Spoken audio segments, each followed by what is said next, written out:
नमस्कार। चलिए आज बात करते हैं मॉडर्न साइबर फ्रॉड की। ये एक ऐसी दुनिया है जो आप यकीन नहीं मानेंगे, इतनी तेजी से बदल रही है कि कल तक जो तरीके हमें सेफ रखते थे ना, वो आज पूरी तरह से बेकार हो चुके हैं। तो चलिए समझते हैं कि इस नए डिजिटल जंगल में खुद को कैसे बचाया जाए। अच्छा, सबसे पहले एक बहुत बड़े वहम को तोड़ते हैं। अगर किसी को ये लगता है कि साइबर फ्रॉड का शिकार सिर्फ कम पढ़े लिखे या भोले भाले लोग होते हैं, तो ये सबसे बड़ी गलती है। सच तो ये है कि अक्सर जो लोग खुद को सबसे ज्यादा स्मार्ट समझते हैं ना, वही सबसे आसानी से इन धोखेबाजों के जाल में फंसते हैं। शिकार कोई भी हो सकता है। एक रिटायर्ड आईजी, सुप्रीम कोर्ट के वकील, डॉक्टर्स की एक जोड़ी और यहाँ तक कि कामयाब बिजनेसमैन भी। ये सब साइबर फ्रॉड के चंगुल में फंस चुके हैं।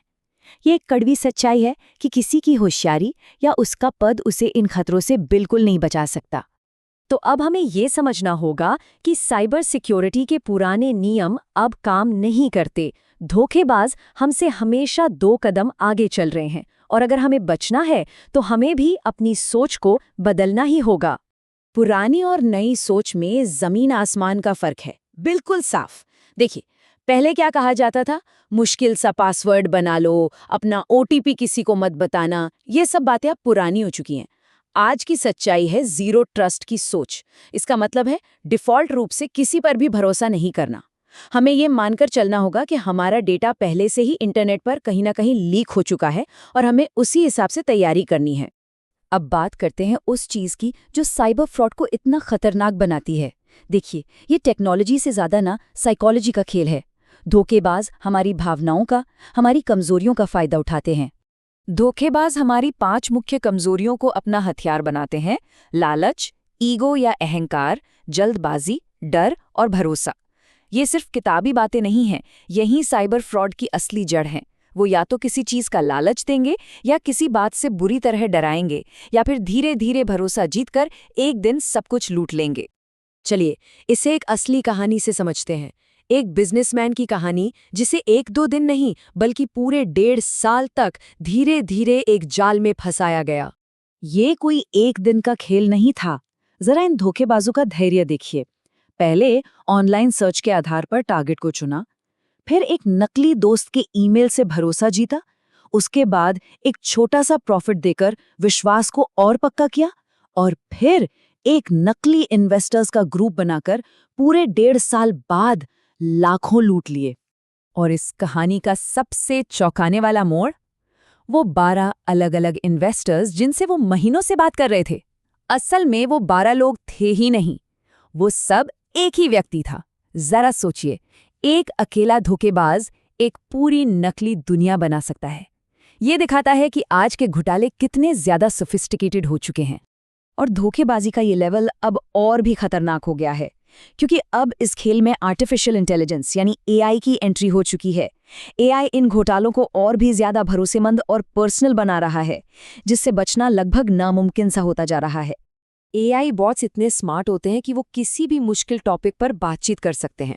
वो लोगों की पसंद को समझकर उन्हें ऐसी बातों में उलझा देते हैं कि उन्हें महसूस ही नहीं होता कि वो किसी इंसान से नहीं बल्कि एक बॉट से बात कर रहे हैं।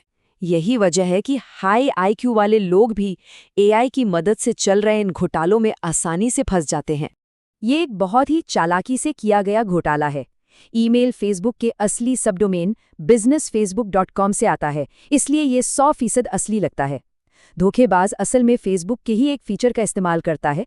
वो लाइफ टाइम ब्लू टिक जैसा आकर्षक नाम वाला एक पेज बनाता है और आपको उस पेज पर एक एडमिन या सहयोगी के रूप में इनवाइट करता है।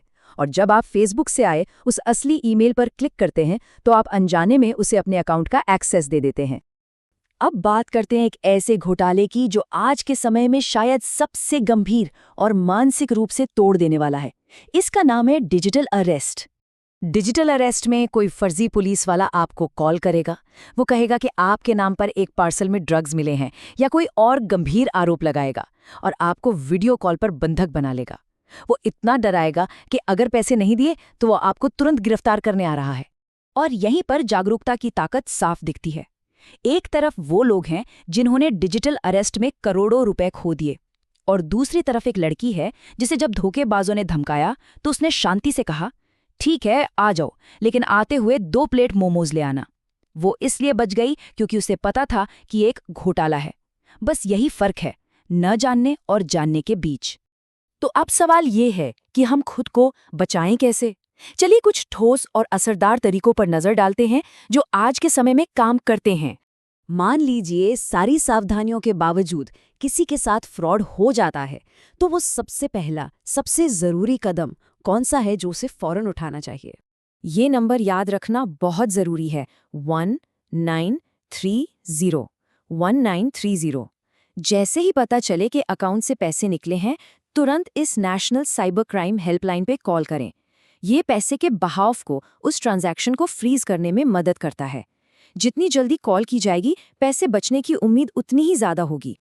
हमारा आधार हमारी सबसे ज़रूरी पहचानों में से एक है। इसे सुरक्षित रखने के लिए UIDAI की वेबसाइट पर जाकर अपने बायोमेट्रिक्स को लॉक या डिसेबल कर देना चाहिए।